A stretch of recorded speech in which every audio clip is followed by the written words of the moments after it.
Hey guys, what's going on? Andrew coming at you, and in this one, I'm going to talk about how I've been running every single day now for 2 weeks. I was inspired heavily by Hella Good. I'll go ahead and link that video in the description below. He ran every single day for 365 days. It's a great video. If you go check him out, send some love his way from me.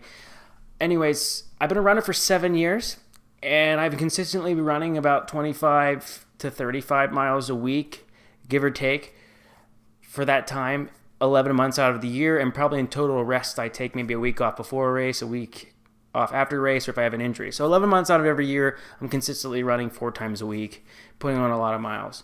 I wanted to try this because I believe that the human body is very, very adaptable. For example, I've been taking cold showers for 3.5 months now. Maybe I've taken 2 warm showers since then.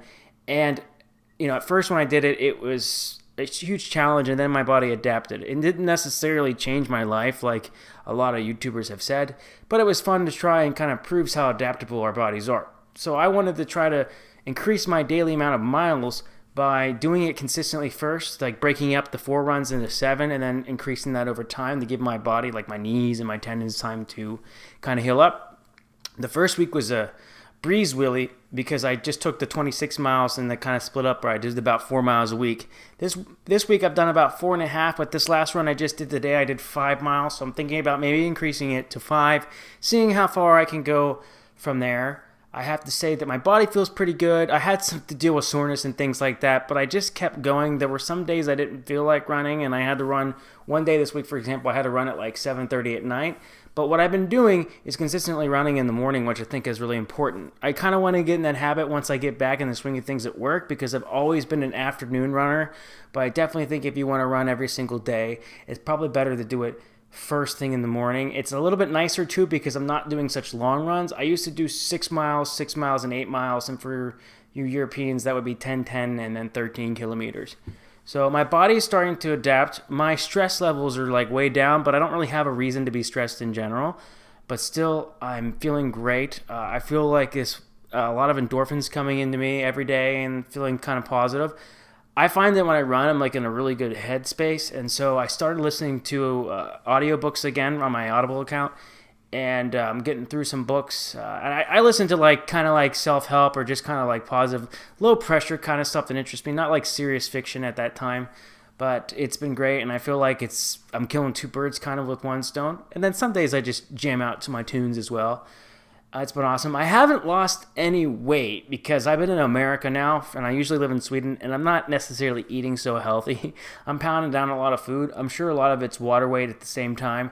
So I wouldn't worry so much about that. But I want to say if you're a beginner and you're going to start out running, I would not recommend running every single day. I'm not a doctor. I would not recommend, and I really think you need the time to heal up your body. If I get injured or something, I'm not going to push through this challenge. I don't know how far I'm going to go with this challenge just yet because I have some long distance races I might want to do, but I thought it'd be fun to try this challenge. So right now, 2 weeks, I'd like to at least go 30 days, and then I'll kind of assess where I am from there and see. Because I don't know if I want to I was thinking about doing Leading the Lopet, which is the longest cross-country race in the world. But maybe I'll still run every day and then really dial the mileage back. So if you start out as a runner, don't expect to lose weight right away. You usually gain weight. You get some muscle weight in your body, and then you sometimes just typically eat a little bit more food. But don't think so short term. Like, think in the long term. Like, if you run consistently for like a year, you're going to be in way better shape than you were in the beginning. So don't worry about any of that.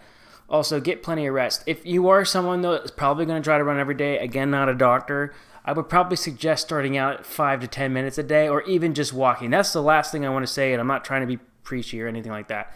But if you're someone that really can't run, but you want to get into healthy habits or try healthy things, I'm telling you, walk every day. Like, just walk every day. Like, I started out before I got into running when I really lost a lot of weight when I was younger. I would just walk on the treadmill and watch a TV show, and it was awesome. I'd watch like an hour show, or I'd start out at 30 minutes, then watch an hour show, and then some days I was walking on the treadmill every 2 hours, and like that was like the only time I really watched TV. It's so powerful what you can do with walking, and that's basically the thing that running taught me in general. It's so powerful what we can do if we consistently keep up and do it. It's what keeps me pumped up with my YouTube channel or reading a book. For example, like this year I read The Stand, which was 1,300 pages, which is the longest big book I've ever read. And I just broke it down like I would a marathon or a race, like just in small little bites. So running teaches me to do that, which is awesome. So wanted to share that with you. I hope you guys liked it, and I'll see you guys in the next video. Take care.